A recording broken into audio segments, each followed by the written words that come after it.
I'm Macy Stevens, 26, and I put myself through law school after growing up in a house where rank came before affection. For years, I played the perfect daughter, organized their events, drove home on weekends, kept my record spotless. But when my father refused to attend my wedding because I married a civilian and my mother said, "You've dishonored our name," I made a choice that changed everything. Ever been dismissed by the people you poured yourself into? Tell me in the comments, you're not alone. Before I dive in, tell me where you're watching from. And if you've ever had to stand up for yourself after being wronged, tap like and subscribe for more true stories about boundaries and self-respect. What happened next might surprise you. Growing up in our house meant understanding rank before you understood affection. My father wore his uniform like armor, even on weekends, even at birthday parties. Colonel James Stevens commanded respect from strangers and compliance from family.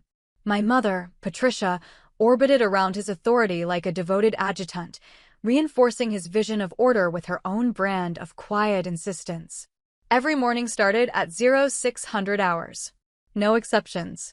Beds made with hospital corners, shoes polished, posture straight. My father inspected our rooms like barracks, running his finger along surfaces for dust, checking that my school books were arranged by size. My mother stood beside him, nodding approval or disappointment based on his assessment. "Excellence isn't negotiable in this family," he'd say, hands clasped behind his back. The Stevens name means something. I learned early that love came with conditions. Good grades earned a nod. Perfect grades earned a handshake. Anything less earned lectures about wasted potential and family legacy. My father's study walls displayed his medals, commendations, photographs with generals and politicians. He'd point to them during these talks. 3 generations of military service built this reputation. You carry that responsibility. My mother reinforced these messages with softer words, but identical meaning. She'd adjust my hair before school, straightening invisible imperfections while explaining how appearance reflected character. She spoke about honor like other mothers discussed homework, weaving duty into every conversation about my future. "A woman's choices define her family's standing," she'd say, smoothing my collar. "Remember that when you're older." I absorbed these lessons completely. Through high school, I dated boys my parents approved of, studied subjects they deemed valuable, applied to colleges that would enhance our family's prestige. I never questioned their guidance because I believed their love was real, just structured differently than other families. College brought the first taste of independence, but I used it to prove my worthiness rather than explore rebellion. I chose pre-law, maintained a 3.9 GPA, joined honor societies my father could mention to his colleagues. When tuition costs strained their budget, I took out loans rather than burden them. When my mother needed help organizing military social events, I drove home weekends to assist. I measured my success by their pride, their approval, their public acknowledgement of my achievements.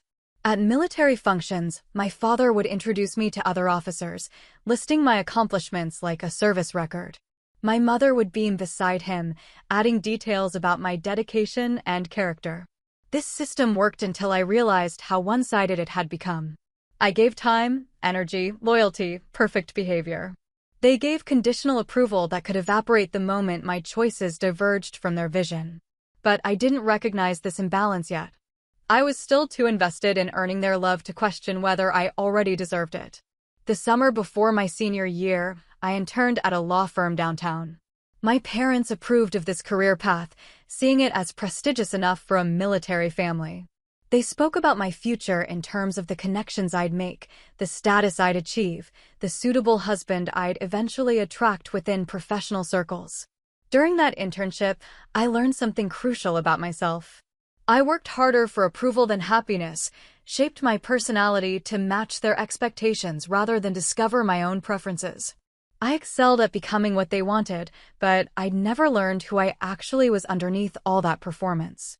My father's evening inspections extended beyond childhood. He'd comment on my clothes, my friends, my weekend plans, always framing his observations as guidance rather than control. My mother would echo his concerns with worried expressions, asking questions that felt caring but carried clear expectations about acceptable answers. "That boy you mentioned, what does his father do?" she'd ask while setting dinner plates. It's important to understand someone's background before you get too involved. I provided the information they wanted, accepted their assessments of my relationships, internalized their priorities as my own. I dated the sons of officers, doctors, lawyers, men who fit their definition of suitable partners. I never wondered what I might want in a relationship beyond their approval. Looking back, I can see how thoroughly they'd train me to seek external validation rather than develop internal confidence. Every decision passed through their filter first. Every choice required their blessing to feel legitimate. I'd become expert at anticipating their reactions, adjusting my behavior to avoid disappointment, sacrificing personal desires to maintain family harmony. The Stevens family reputation became my responsibility rather than my inheritance. I carried it carefully, protecting it through perfect behavior, appropriate choices, constant vigilance about public perception. My parents had successfully created a daughter who measured her worth by their standards, who feared their disapproval more than her own unhappiness. This dynamic felt normal because it was all I'd known. Other families seemed chaotic, undisciplined, lacking the clear structure that defined our household. I pitted friends whose parents didn't provide such specific guidance about proper behavior and suitable companions. I believed our family's emphasis on tradition and hierarchy made us stronger, more focused, more successful than others. But underneath this certainty, something was shifting. College had exposed me to different perspectives, different ways of organizing family relationships, different definitions of love and support. I started noticing couples who disagreed without catastrophe, parents who offered advice without demands, families where affection didn't depend on compliance. These observations created tiny cracks in my acceptance of our family system. I began wondering what it might feel like to make choices based on personal preference rather than parental approval. I started questioning whether their vision of my future aligned with my own emerging desires and dreams. By senior year, I was maintaining perfect behavior while harboring secret doubts about the sustainability of this arrangement. I still wanted their love, still craved their pride, still feared disappointing them. But I was beginning to understand that true independence might require disappointing them eventually. I just didn't know how dramatically that test would come, or how completely it would transform our family dynamic. I was still their obedient daughter, still performing the role they'd created for me, still believing that their approval was worth any sacrifice. The betrayal that would shatter this illusion was still months away, but the foundation was already beginning to crack. The signs were subtle but persistent. My father's comments about my future began including more specific expectations about the type of man I should marry. My mother's questions about my social life became more pointed, more focused on evaluating potential suitors by military standards. They assumed my compliance would continue indefinitely, that their influence over my choices would remain absolute. They had no reason to doubt this assumption. I'd given them 22 years of perfect obedience, complete dedication to their vision of appropriate behavior. Neither of us realized how quickly that dynamic could shift once I finally met someone who made me question everything I'd been taught about love, loyalty, and what it meant to honor family while honoring myself. That reckoning was approaching faster than any of us imagined, carrying consequences none of us were prepared to handle. The first hints of trouble came during my final semester of law school. I'd started seeing someone my parents hadn't pre-approved, someone whose background didn't fit their careful criteria for suitable companionship. I hadn't introduced him yet, but I'd mentioned him enough times that their questions were becoming more pointed. "This man you keep talking about," my father said during one of our weekly phone calls. "What's his profession?" I hesitated, knowing my answer would disappoint him. "He's in business." "What kind of business?" "Import and export. International trade." The silence stretched long enough that I wondered if our connection had dropped. When my father spoke again, his tone had cooled noticeably. "I see. And his family background?" This was the question I'd been dreading. "He's not from a military family, Dad." Another pause, shorter but more ominous. "I think it's time we met this young man. Your mother and I would like to evaluate his suitability."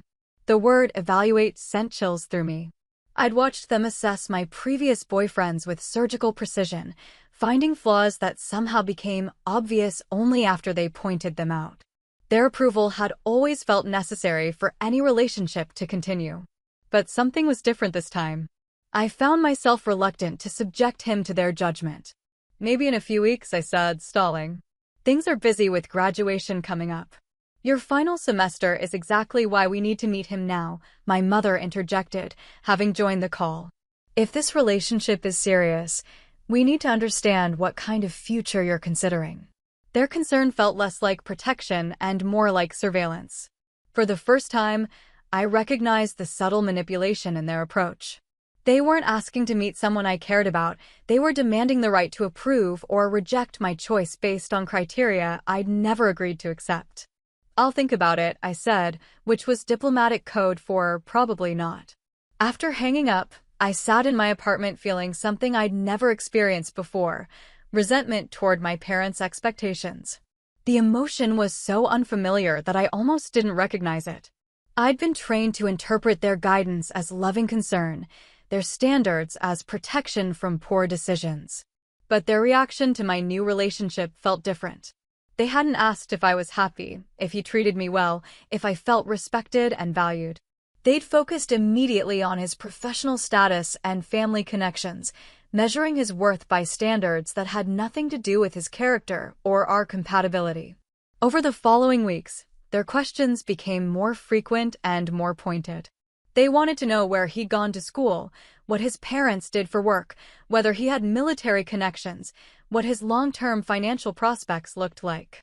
Each inquiry felt like an investigation rather than curiosity about someone who made their daughter happy. I found myself editing my stories about our time together, emphasizing aspects they might approve of while downplaying elements that would trigger their concern. This filtering exhausted me because it required constant translation between my actual experience and their acceptable version of reality. Meanwhile, my relationship was deepening in ways that had nothing to do with his resume or background. He listened when I talked, supported my goals without trying to reshape them, treated me as an equal partner rather than a subordinate requiring guidance. His presence in my life created a stark contrast to the hierarchical dynamic I'd accepted in my family. The more time I spent with him, the more clearly I could see how my parents' love had always been conditional. Their affection depended on my compliance, their pride required my perfect behavior, their approval came with strings attached that they could pull whenever my choices diverged from their vision. This recognition created an internal conflict I wasn't prepared to handle. I still wanted their love, still craved their approval, still feared the consequences of disappointing them.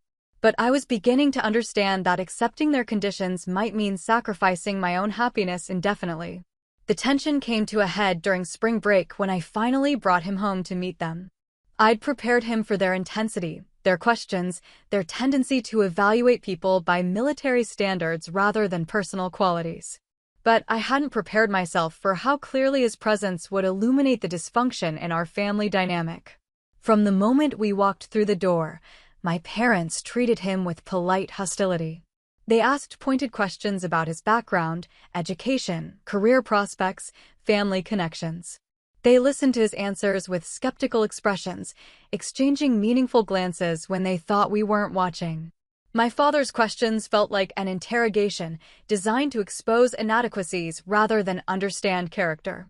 My mother's smile never reached her eyes, and her comments carried subtle digs wrapped in false concern. "It's so interesting that you chose business instead of public service," she said during dinner. "We've always believed that serving something larger than yourself builds stronger character." I watched him handle their hostility with grace, answering their questions honestly while refusing to be intimidated by their disapproval. His composure highlighted how unreasonable their behavior had become, how their standards were designed more to maintain control than ensure my happiness. That weekend confirmed what I'd been afraid to acknowledge. My parents cared more about appearances than substance, more about maintaining their vision of family hierarchy than supporting my actual well-being. Their reaction to him wasn't based on his treatment of me or his character, it was based entirely on his failure to fit their narrow definition of acceptable companionship. After we left, I felt something shift permanently in my relationship with them. I could no longer pretend their conditional love was healthy or normal. I could no longer accept their right to approve or disapprove of my personal choices based on criteria that ignored my happiness entirely. The confrontation that would shatter our family dynamic was still months away, but the foundation had already cracked beyond repair. I just didn't realize yet how dramatically that fracture would expand, or how completely it would transform the balance of power between us. I was still hoping for their acceptance, still believing that love could overcome their prejudices. I had no idea how thoroughly they would test that faith, or how completely their betrayal would free me from caring about their approval ever again. The engagement happened 6 months after graduation. He proposed during a quiet dinner at home, no dramatic gestures or public spectacle, just a simple question about whether I wanted to spend our lives together. I said yes without hesitation, feeling certain about our future in ways I'd never experienced before. Telling my parents required weeks of preparation. I rehearsed different approaches, imagining various reactions, hoping they might surprise me with genuine happiness for my choice. I'd been naive enough to believe that seeing our relationship's stability might soften their opposition, that time would prove his worth beyond their narrow criteria. The phone call lasted exactly 4 minutes. "We're engaged," I announced after the usual pleasantries. Silence. Then my father's carefully controlled voice, "I see. Have you set a date?" "We're thinking next spring. Something small, intimate." "And you've discussed his ability to provide for you appropriately?" The question stung because it revealed how completely they'd missed the point of partnership. "We discussed our future, yes. We're both financially stable." My mother's voice joined the conversation, tight with disapproval. "Darling, marriage is about more than immediate compatibility. You need to consider long-term prospects, social standing, the kind of life you'll be able to maintain." I'd expected this reaction, but hearing it still hurt. They were reducing my life partner to a collection of credentials, measuring our love by standards that had nothing to do with happiness or mutual support. "He makes me happy," I said, which felt both true and insufficient. "Happiness isn't enough for a successful marriage," my father replied. "You need shared values, similar backgrounds, compatible goals." Military families understand duty, sacrifice, commitment in ways that civilians simply don't. The conversation continued for another minute, but I stopped listening after he dismissed my fiancé as inherently incapable of real commitment because of his civilian status. They weren't offering guidance or expressing concern. They were rejecting my choice based on prejudices that had nothing to do with reality. When I hung up, I felt hollow rather than angry. Their reaction had been predictable, but I'd still hoped for something different, some sign that my happiness mattered more than their reputation management. Over the following weeks, their opposition became more organized and strategic. They called regularly with new concerns, sent articles about divorce statistics among mixed marriages, shared stories about other military children who'd made similar mistakes and suffered predictable consequences. My mother's approach was particularly subtle. She'd call with wedding planning questions designed to highlight potential problems. "Have you thought about how different your guest lists will be? Military families and civilians have such different social expectations. What about traditions? Will he understand the importance of proper ceremony protocol? Are you sure you want to start married life with such fundamental differences in background and values?" Each conversation chipped away at my confidence, not in my relationship, but in the possibility of maintaining any positive connection with my parents. They weren't trying to understand my choice or support my happiness. They were systematically undermining my decision in hopes of changing my mind. The final conversation happened 2 weeks before the wedding. I'd called to confirm details about their travel arrangements, assuming their attendance despite their obvious disapproval. About the wedding, my father said without preamble, "Your mother and I won't be attending." The words hit like physical blows. I'd expected continued opposition, more attempts at persuasion, perhaps grudging acceptance. I hadn't expected complete abandonment. "What do you mean?" I asked, though his meaning was perfectly clear. "If you insist on marrying this man, you're making a choice that we cannot support or endorse with our presence." My mother's voice joined his, equally cold. "You've dishonored our family name with this decision. We won't participate in celebrating what we consider a mistake." The conversation ended shortly after that. No discussion of compromise, no acknowledgement of the pain their absence would cause, no recognition that they were choosing their prejudices over their daughter's happiness on the most important day of her life. I sat in my apartment afterward, processing what had just happened. My parents, who had raised me to value loyalty and commitment above all else, had just demonstrated that their love was conditional enough to withdraw entirely when my choices didn't match their vision. Their betrayal was complete. Not only would they miss my wedding, but they'd done it in a way designed to maximize hurt and humiliation. They knew their absence would generate questions from extended family, create an obvious gap in the ceremony, mark the day with their disapproval rather than their love. For the first time in my life, I felt truly free from their expectations. Their rejection was so complete, so cruel, so obviously wrong that it severed the emotional chains that had bound me to their approval. They'd overplayed their hand, pushed their control too far, revealed the ugly truth underneath their conditional love. I called my fiancé and told him what had happened. He listened without judgment, offered comfort without trying to fix the unfixable, supported my pain without minimizing its impact. His response highlighted everything my parents had failed to provide: unconditional love, genuine support, respect for my autonomy even when my choices hurt people we cared about. Their absence from our wedding would be noticed, would generate whispered conversations and uncomfortable questions. But I realized I no longer cared about protecting their reputation or managing their image. They'd chosen to prioritize their prejudices over their daughter's happiness. The consequences of that choice were theirs to handle. The betrayal was devastating but also liberating. I finally understood that their love had always been a transaction, their approval a commodity I'd been desperately trying to earn through perfect behavior. Now that they'd withdrawn both completely, I was free to build a life based on genuine relationships rather than performed compliance. I just hadn't realized yet how dramatically the power balance between us would shift once they discovered exactly who they'd rejected, or how desperately they would try to undo their mistake when social consequences began affecting their precious reputation. Their humiliation was still weeks away, but their carefully constructed superiority was about to crumble in ways they never could have imagined. The wedding took place without them.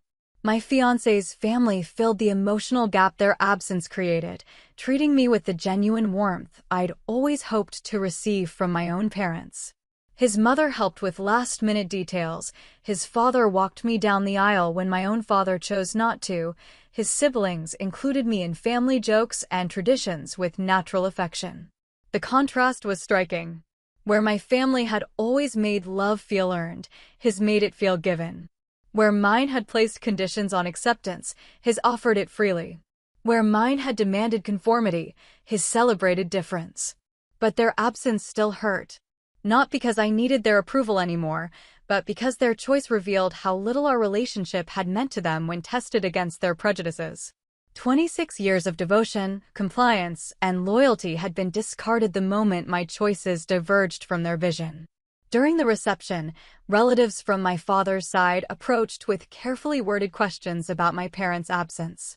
I offered vague explanations about scheduling conflicts, protecting their reputation even as they'd abandoned me. This impulse toward loyalty frustrated me, but old habits died hard. My new husband watched these interactions with quiet understanding. He'd seen how my parents treated me, understood the dynamic better than I'd realized. After the reception, he held me while I cried for the relationship I'd lost, the parents I'd thought I knew, the family connection that had proved to be more fragile than I'd ever imagined. They made their choice, he said simply. Now you get to make yours. Over the following weeks, I processed their betrayal fully. I grieved not just their absence from my wedding, but the recognition that their love had never been what I'd believed it to be. Parents who could abandon their daughter over a marriage choice they disapproved of had never loved unconditionally in the first place. The grief was complicated because it involved mourning an illusion rather than just a relationship. I had to accept that the parents I'd thought I knew, demanding but loving, strict but caring, had been largely my own creation. The real people had always been more invested in control than connection, more committed to appearances than authenticity. But alongside the grief came freedom I'd never experienced before. For the first time, I could make choices based entirely on my own judgment. I could pursue goals that interested me rather than impress them. I could build relationships based on mutual respect rather than hierarchical approval.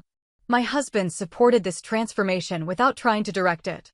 He listened when I wanted to talk about my parents, changed the subject when I needed distraction, gave me space to figure out what kind of relationship, if any, I wanted to maintain with them going forward. 3 months after the wedding, I'd settled into a routine that didn't include them. I'd stopped calling for their approval of my decisions, stopped seeking their validation for my choices, stopped measuring my success by their standards. The silence felt strange initially, but it also felt peaceful. I'd started developing my own opinions about politics, career goals, social issues, lifestyle choices. Without their constant commentary, I discovered preferences I'd never known I had, interests I'd suppressed to avoid their disapproval, dreams I'd abandoned to fit their vision of appropriate ambition. This period of self-discovery was interrupted by news from extended family about my parents' social situation. Word was spreading through military circles about their absence from my wedding, generating exactly the kind of gossip and speculation they'd always worked to avoid. Other officers' wives were asking pointed questions about why they hadn't attended their only daughter's wedding. The explanations they offered, concerns about timing, scheduling conflicts, family obligations, sounded increasingly hollow as weeks passed without any mention of reconciliation or future visits. Their carefully maintained reputation was beginning to suffer from the very choice they'd made to protect it. By refusing to attend my wedding to preserve their standards, they'd created exactly the kind of social scrutiny they'd always feared. People were beginning to question what kind of parents would skip their daughter's wedding over something as minor as the groom's profession. But I wasn't ready to feel satisfaction about their discomfort. The hurt was still too fresh, the betrayal too complete. I was focused on building my new life rather than monitoring the consequences of their choices. They'd made their priorities clear, and I was learning to live without caring about their approval or their reputation. The transformation was gradual but profound. Without their expectations shaping my decisions, I started discovering who I actually was underneath all that performed perfection. I liked this version of myself better, more authentic, more confident, more willing to take risks and make mistakes without catastrophic consequences. My marriage was thriving in ways that had nothing to do with external validation. We made decisions together, supported each other's goals, handled conflicts without involving outside authorities. The partnership felt genuinely equal in ways I'd never experienced before. I was beginning to understand that the most valuable thing my parents had given me wasn't their love or approval, but their complete withdrawal of both. Their betrayal had forced me to develop independence I might never have achieved otherwise, to build confidence based on internal rather than external validation. Their rejection had been cruel, but it had also been clarifying. I finally understood that relationships based on conditional love weren't worth maintaining at any cost. Their absence from my life was painful, but it was also liberating in ways I was only beginning to appreciate. The phone call that would change everything was still weeks away, but I was already becoming someone they wouldn't recognize, someone who measured success by happiness rather than hierarchy, who valued authenticity over approval, who understood that real love didn't come with conditions or prerequisites. Their betrayal had accidentally given me the greatest gift possible, freedom from needing their acceptance to feel worthy of love. I was learning to live without them, building a life they'd never have approved of, but that made me genuinely happy. I had no idea they were about to discover the cost of their prejudices, or how desperately they would try to undo the damage once they realized exactly who they'd rejected and what that rejection might cost them socially. The photo wasn't planned as revenge.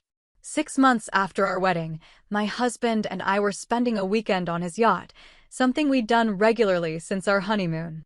It was a beautiful Saturday morning, and I'd impulsively snapped a picture of him at the helm, relaxed and smiling, the sun catching the brass fittings and polished wood of the deck behind him.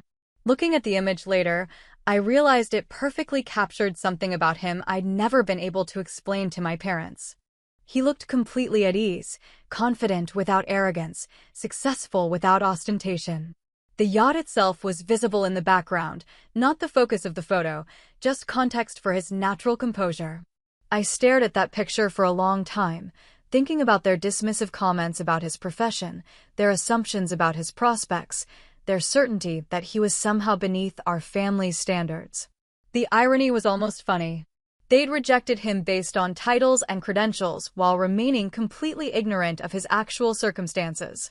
My husband had never discussed his wealth with them because they'd never shown interest in him as a person. Their questions had focused on his background and profession, not his achievements or character. They'd been so invested in dismissing him that they'd never bothered to learn who he actually was. The decision to send them the photo happened impulsively, during a moment of exhausted frustration with their ongoing silence. They hadn't called since before the wedding, hadn't acknowledged our marriage or inquired about our well-being. Their complete indifference to my happiness had crystallized into something that felt like cruelty. I attached the photo to a brief text message. Thought you might like to see how we're doing. Nothing dramatic, nothing accusatory, just a simple update from their daughter, who they'd abandoned for making an unsuitable choice. The response was immediate and overwhelming. My phone started ringing within minutes, first my mother, then my father, then both of them on repeated callback attempts when I didn't answer immediately. Text messages flooded in, each more panicked than the last. Call us immediately. We need to talk to you. This is urgent. Why didn't you tell us? Their sudden desperation was almost comical after months of complete silence. The photo had achieved something I'd never intended. It had forced them to confront the reality of their mistake in terms they couldn't ignore or rationalize away. When I finally answered their call, my mother's voice was shaking with what sounded like panic mixed with excitement. Why didn't you tell us about the yacht? She demanded without preamble. You never asked, I replied calmly.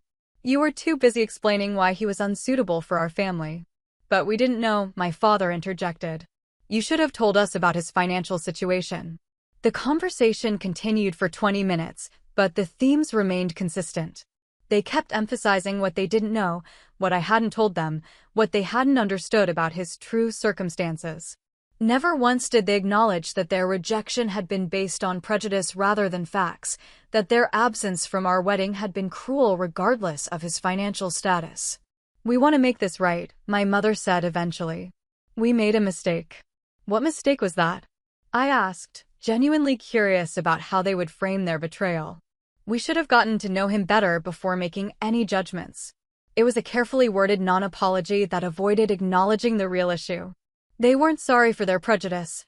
They were sorry for misjudging someone who turned out to be wealthy enough to embarrass them socially. Their concern wasn't about the pain they'd caused me, but about the damage to their reputation once word spread about their daughter's obviously successful marriage. Over the following days, their attempts at reconciliation became more frantic.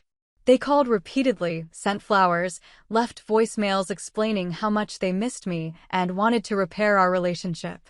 But every conversation revealed that their motivation was social rather than emotional. They were terrified that other military families would learn about their absence from my wedding once news of my husband's wealth became common knowledge. Their rejection of him would look foolish rather than principled, petty rather than protective. They needed reconciliation not because they missed me, but because their reputation required it. The photo had accidentally exposed the hollow core of their value system. They measured people by wealth and status, not character or kindness. They'd rejected my husband based on incomplete information about his financial situation, and now they were trying to embrace him for the same superficial reasons. But the damage was already done.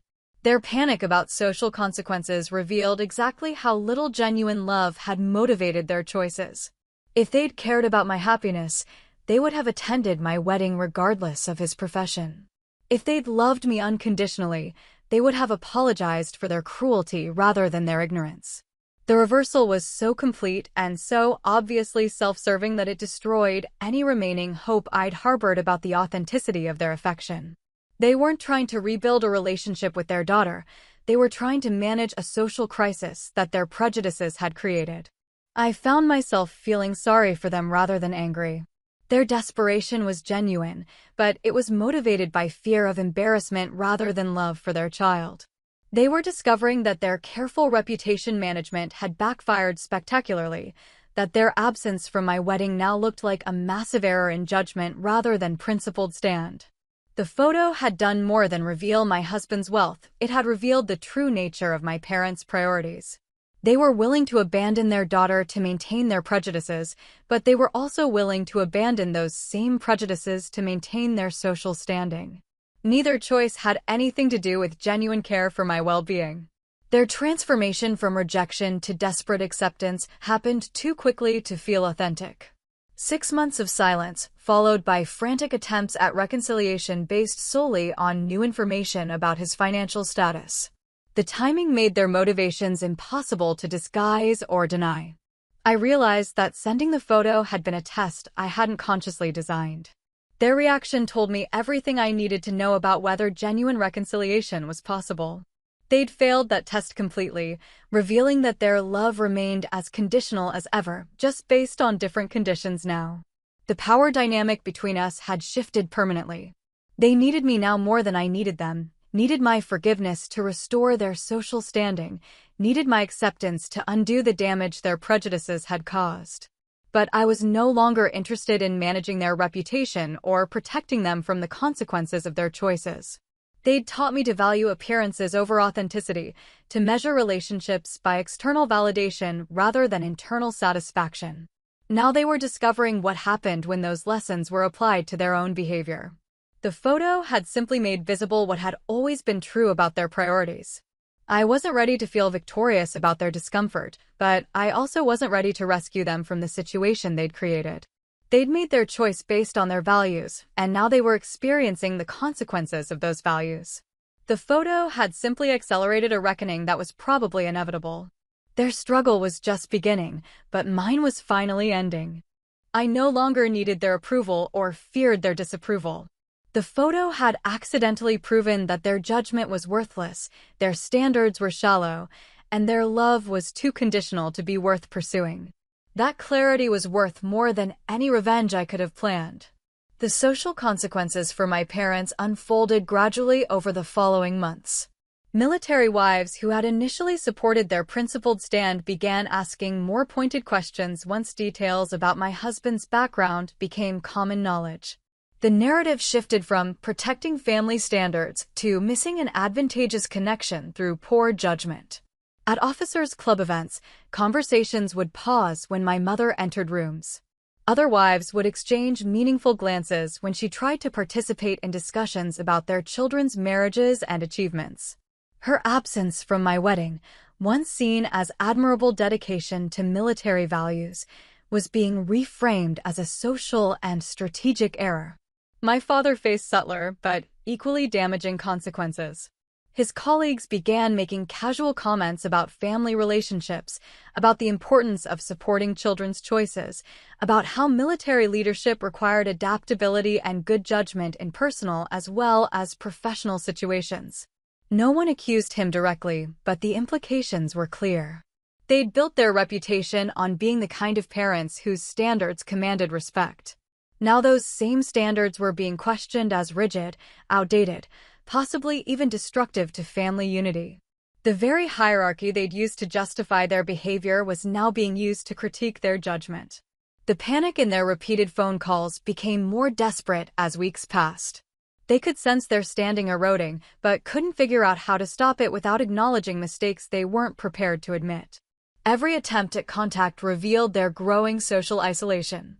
"People are asking questions," my mother said during one particularly tense conversation. "They want to know why we haven't visited, why we haven't talked about your marriage, why we seem disconnected from your life." "What do you tell them?" I asked. "We say we've been giving you space to adjust to married life, but that excuse is wearing thin. We need to present a united family front." The phrase "united family front" was telling. They weren't interested in repairing our relationship. They wanted to create the appearance of family harmony to protect their reputation. Their concern was purely tactical, focused on damage control rather than genuine reconciliation. During another call, my father's frustration with the situation became more obvious. "This whole misunderstanding has gotten out of hand," he said. "We need to put it behind us and move forward." "What misunderstanding?" I asked. "About your husband's background, his prospects, his suitability as a partner. We were working with incomplete information." Again, They were framing their betrayal as a simple mistake rather than a revelation of their true priorities. They couldn't acknowledge that their reaction had been wrong regardless of his financial status, because that would require admitting their value system was fundamentally flawed. Their attempts at reconciliation followed predictable patterns. They invited us for dinner, suggested family vacations, offered to host parties in our honor. Every gesture was designed to create visible evidence of family unity that could be shared with their social circle. But their invitations revealed how little they understood about the damage they'd caused. They assumed that acknowledging his wealth would automatically repair the relationship, that their acceptance now would erase their rejection then. They couldn't comprehend that their betrayal had been about more than just poor judgment, it had been about conditional love. I watched their struggle with a mixture of sadness and detachment. They were experiencing consequences they'd never anticipated, learning that reputation management could backfire when it conflicted with basic family loyalty. Their careful image was crumbling, but they still couldn't understand why forgiveness wasn't immediately forthcoming. The transformation was particularly difficult for my mother, who had built her identity around being the perfect military wife and mother. Her social circle was small and tightly knit, making their whispered criticism especially painful. She'd expected other wives to admire her principled stand, but instead they were questioning her maternal instincts. My father's situation was more complex, but equally uncomfortable. His professional success had always been enhanced by his reputation as a devoted family man whose personal life reflected the same discipline and integrity he brought to his military service. Colleagues were beginning to question whether someone who couldn't maintain basic family relationships possessed the judgment required for higher command positions. The irony wasn't lost on me. They'd spent my entire childhood teaching me that actions have consequences, that personal choices reflect character, that reputation was earned through consistent behavior over time. Now they were learning these lessons themselves in the most painful way possible. Their social isolation deepened as months passed without visible reconciliation. Other military families began excluding them from informal gatherings, uncertain about how to navigate the obvious tension surrounding their daughter's absence from family events. Invitations became less frequent, conversations more stilted, their previously central social position increasingly marginal. I heard about their struggles through relatives who remained in contact with both sides of the family conflict. These reports painted a picture of two people who had overestimated their social standing and underestimated the importance of family loyalty to their community's values. The military culture they'd embraced so completely actually worked against them in this situation. Military families understood sacrifice, deployment separations, the challenges of maintaining relationships across distance and duty assignments. But they also valued loyalty, commitment, showing up for family members regardless of personal disagreements. My parents' absence from my wedding violated this core value in ways that became more obvious as time passed. Other families began sharing stories of weddings they'd attended despite reservations about the spouse, grandchildren they'd embraced despite different backgrounds, relationships they'd maintained despite philosophical differences. Their rigid standards, once admired as principled dedication, were being reframed as inflexible pride that damaged family bonds. The contrast between their behavior and community expectations became increasingly stark as their isolation deepened. But the most painful consequence wasn't social, it was personal. They were discovering what it felt like to lose access to someone they loved, to have their calls go unanswered, to be excluded from important life events. They were experiencing the same abandonment they'd inflicted on me, but without the option of reversing their decision through simple acknowledgement of error. I wasn't intentionally punishing them, but I also wasn't interested in pretending their betrayal hadn't happened. Their panic about social consequences revealed that their priorities hadn't fundamentally changed. They still cared more about appearances than authenticity, more about reputation than relationships. Their desperation grew more obvious with each attempted contact. Voice messages became longer and more pleading, emails more frequent and emotional, their attempts at manipulation more transparent. They offered everything except the one thing that might have mattered: genuine acknowledgement of how their conditional love had damaged our relationship. The struggle was transforming them in ways they didn't seem to recognize. My confident, authoritative father was becoming uncertain and defensive. My socially adept mother was becoming anxious and isolated. Their carefully constructed superiority was crumbling under the weight of their own poor judgment. I found myself feeling sorry for them while also recognizing that this experience might be the first genuine consequence they'd ever faced for their rigid worldview. They'd spent decades believing that their standards were superior, their judgment infallible, their approach to family relationships admirable and effective. Now they were learning that their methods could backfire catastrophically, that their reputation could be damaged by the very behaviors they'd thought would protect it. The lesson was painful, but probably necessary for any genuine growth to occur. Their transformation wasn't complete yet, but the foundation was shifting. They were beginning to understand that relationships require more than hierarchy and control, that love demands more than compliance and performance. Whether they could internalize these lessons remained to be seen. The social consequences were just the beginning of their struggle. The deeper challenge would be acknowledging that their entire approach to family relationships had been fundamentally flawed, that their conditional love had been more damaging than protective. That reckoning was still ahead of them, and it would prove much more difficult than managing their reputation. I was no longer invested in their struggle, but I couldn't help observing it with a mixture of sadness and fascination. They were experiencing consequences they'd never anticipated, learning lessons they'd never been forced to confront. Their pain was real, but so was their responsibility for creating the situation they were now desperate to escape. The power dynamic between us had reversed completely, but I wasn't interested in using that power to punish them further. I'd moved beyond needing their approval or fearing their disapproval. Their struggle was their own to navigate, just as my healing had been mine to manage. The relationship they'd damaged might never be fully repaired, but at least it was finally honest about its limitations. The calls from my parents continued sporadically over the following year, but with decreasing frequency and intensity. They seemed to gradually accept that their initial strategy of desperate reconciliation wasn't working, that I wasn't going to pretend their betrayal hadn't happened simply to restore their social comfort. Their approach shifted from panic to bargaining. They began offering specific gestures designed to demonstrate their acceptance of my marriage. Invitations to family events, suggestions for joint vacations, offers to host dinner parties in our honor. Each proposal was carefully calculated to provide visible evidence of family unity while requiring minimal acknowledgement of their past behavior. I declined most of these invitations politely but firmly. The gestures felt hollow because they addressed symptoms rather than causes, focused on appearances rather than genuine relationship repair. They wanted to skip past accountability directly to reconciliation, but healing doesn't work that way. Occasionally, I would accept smaller overtures, a brief phone call, a holiday card exchange, minimal contact that maintained basic civility without pretending our relationship was healthy. These interactions were stilted and superficial, both sides carefully avoiding topics that might trigger conflict or require honest discussion of past events.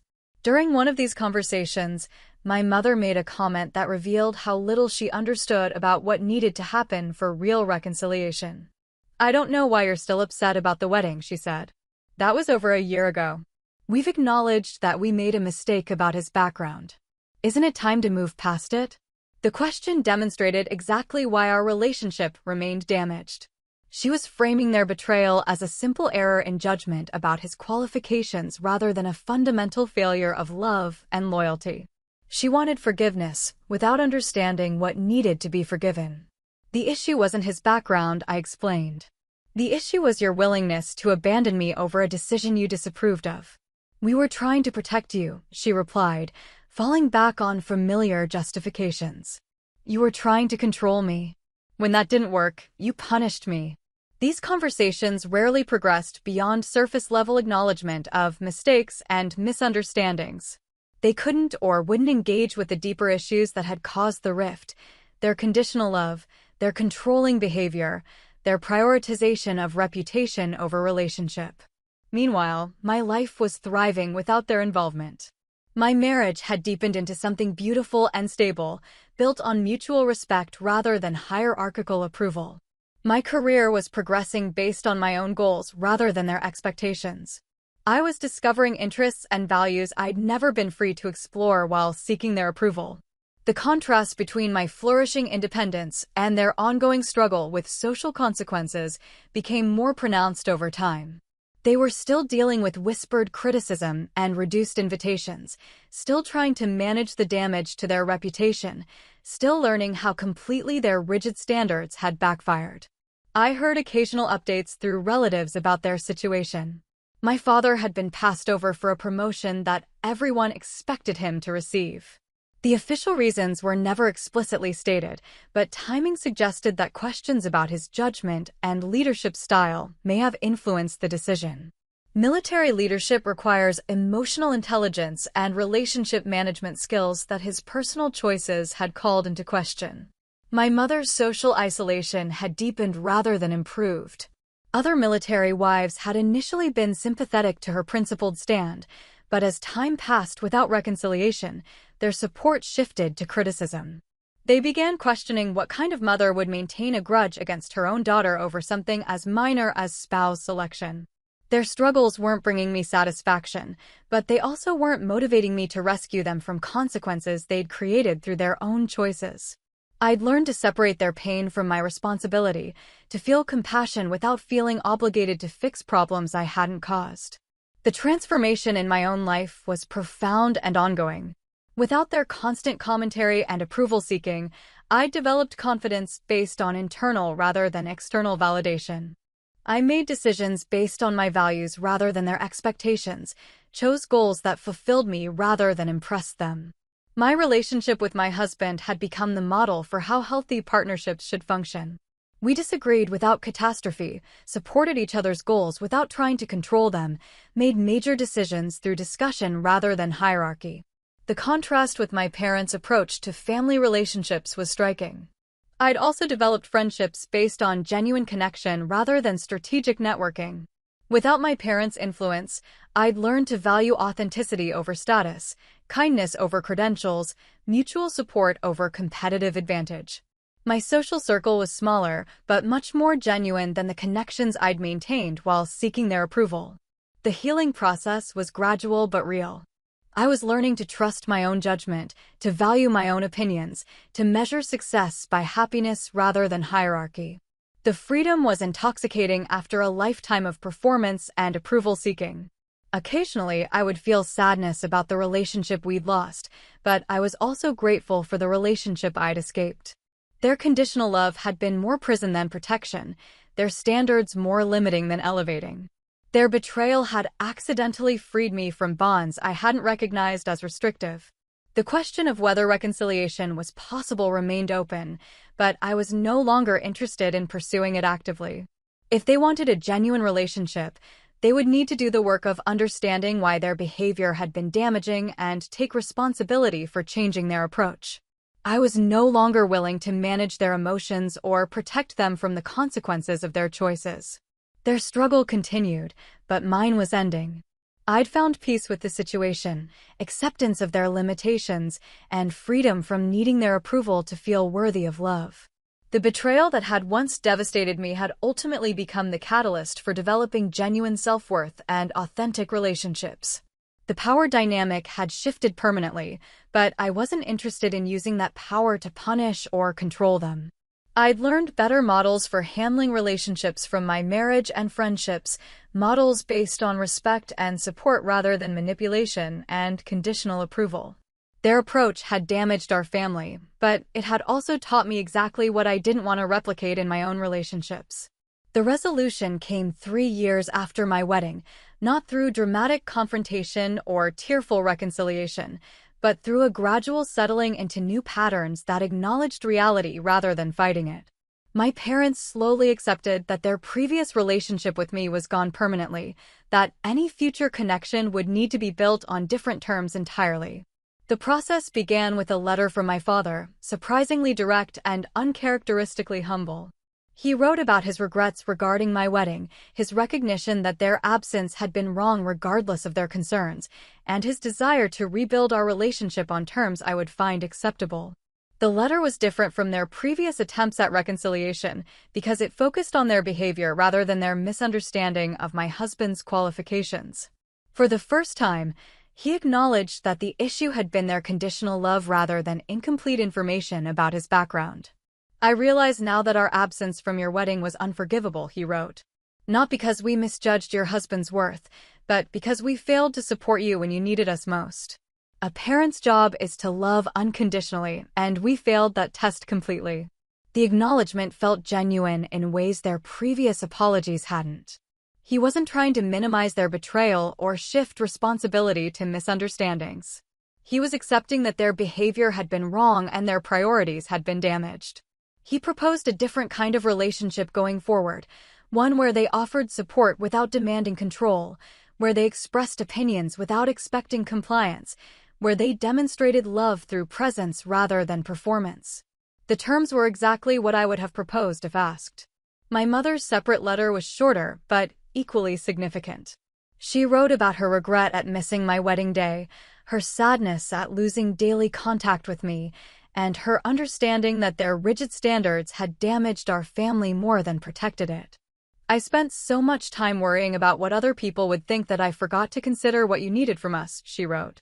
"I'm learning that real honor comes from supporting your children, not controlling them." Both letters avoided self-pity while acknowledging genuine remorse. They didn't ask for immediate forgiveness or demand restored intimacy, but they offered accountability and commitment to different behavior going forward. The tone was respectful rather than demanding, patient rather than urgent. I responded cautiously but positively, agreeing to limited contact with clear boundaries. We would start with occasional phone calls, progress gradually to face-to-face meetings, and build trust slowly through consistent behavior rather than grand gestures. I made it clear that this would be a lengthy process requiring sustained effort on their part. The first conversations were awkward but encouraging. They asked about my life without immediately offering unsolicited advice. They listened to my concerns without becoming defensive. They shared updates about their own situation without expecting sympathy for consequences they'd created through their choices. My husband participated in some of these conversations, offering his own perspective on family relationships and conflict resolution. His presence seemed to help them understand what they'd missed by rejecting him initially, not just his wealth or status, but his character and the stability he brought to my life. Gradually, very slowly, we began developing a different kind of relationship. They were more subdued than before, less certain of their own judgment, more willing to ask questions than make pronouncements. The change felt genuine because it was sustained over months rather than performed for immediate effect. We met for dinner occasionally, visited each other's homes carefully, included each other in some family events with appropriate boundaries.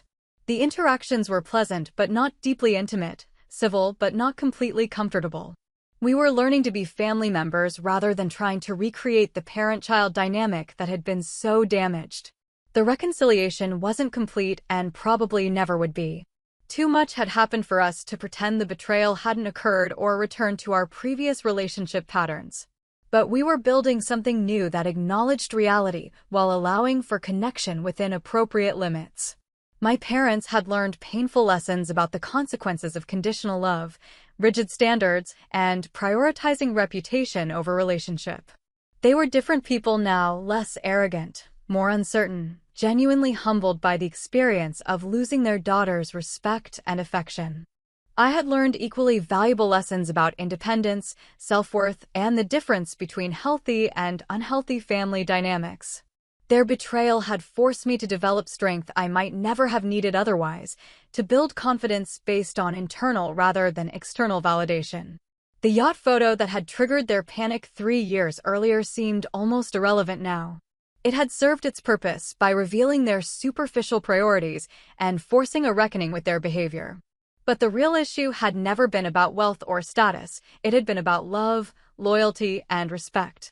My marriage continued thriving, built on the foundation of mutual support and unconditional acceptance I'd never experienced before meeting my husband.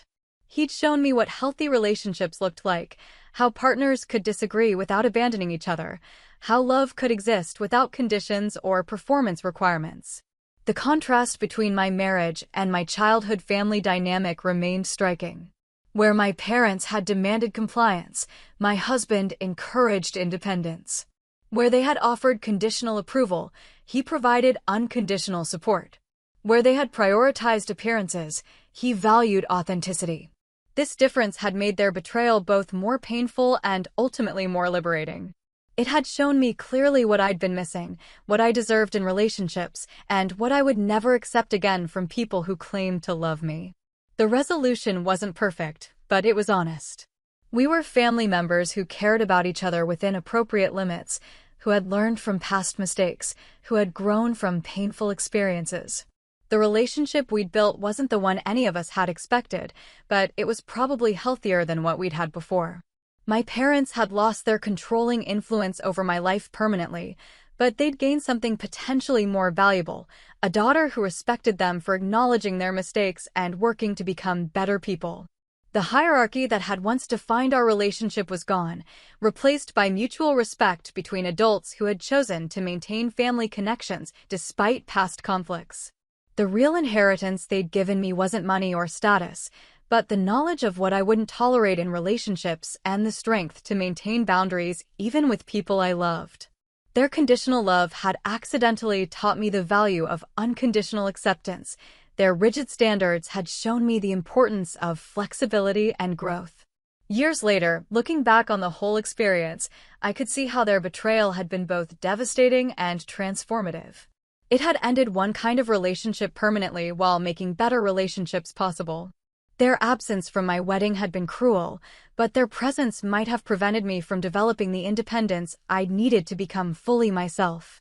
The yacht, the photo, the panic, the reconciliation, all of it had been part of a larger story about love, loyalty, growth, and the complex ways that families can both damage and heal each other over time. We'd all emerged changed from the experience, hopefully wiser and definitely more honest about the conditions under which we could maintain healthy connections. The final lesson was perhaps the most important. Boundaries aren't barriers to love, but frameworks that make love sustainable. Setting limits with my parents hadn't destroyed our relationship, it had made a different kind of relationship possible, one based on respect rather than control, choice rather than obligation, mutual benefit rather than one-sided performance. Real wealth, I'd learned, wasn't measured in yachts or status symbols, but in the freedom to be authentic, to choose relationships that enhanced rather than diminished your sense of self, and to love people not despite their flaws, but with inappropriate recognition of their limitations. That freedom was worth more than any inheritance, more valuable than any approval, and more lasting than any reputation built on others' conditional acceptance. The story reached its final chapter 5 years after our wedding, when my husband and I announced we were expecting our first child. The news created another test of the fragile relationship I'd rebuilt with my parents, another opportunity for them to demonstrate whether their growth was genuine or merely performed for social rehabilitation. Their response was immediate but measured. My mother called within hours of receiving our announcement, her voice carefully controlled but unmistakably excited. "This is wonderful news," she said. "How are you feeling? Do you need anything?" The questions were simple, practical, focused on my well-being rather than their own reactions or expectations. No immediate assumptions about their role as grandparents, no demands for specific involvement, no attempts to insert themselves into our family planning decisions. The restraint felt genuine rather than calculated. My father's reaction was similarly appropriate. He expressed happiness for us, offered general support, asked thoughtful questions about our preparations. He avoided making any presumptions about grandparent privileges or traditional family roles that might need to be navigated carefully given our history. Over the following months, they demonstrated remarkable patience with the boundaries we maintained around our pregnancy. They asked for updates without demanding constant communication. They offered help without expecting automatic acceptance. They expressed excitement without overwhelming us with their own agendas for the future. The contrast with their previous behavior was profound. Where they had once demanded control over my life decisions, they now waited to be included in whatever capacity we found appropriate. Where they had once offered conditional approval, They now provided unconditional support within the limits we had established. When our daughter was born, they drove to the hospital immediately but waited in the lobby until we invited them upstairs. They held their granddaughter with obvious joy but returned her without reluctance when visiting time ended. They took photographs respectfully, asked permission before sharing news with their friends, respected our wishes about privacy and timing. The transformation was most evident in small moments. My mother helped with practical tasks without criticizing our parenting choices. My father played with his granddaughter without offering unsolicited advice about child rearing. They were present without being overwhelming, supportive without being controlling. Their relationship with my husband had evolved into something approaching genuine respect. He included them in family discussions naturally, sought their opinions on appropriate matters, treated them as valued family members rather than former antagonists. The ease of these interactions suggested that time and consistent behavior had healed wounds that once seemed permanent. Watching my parents with their granddaughter revealed the people they might have been all along if their rigid standards hadn't interfered with their capacity for unconditional love.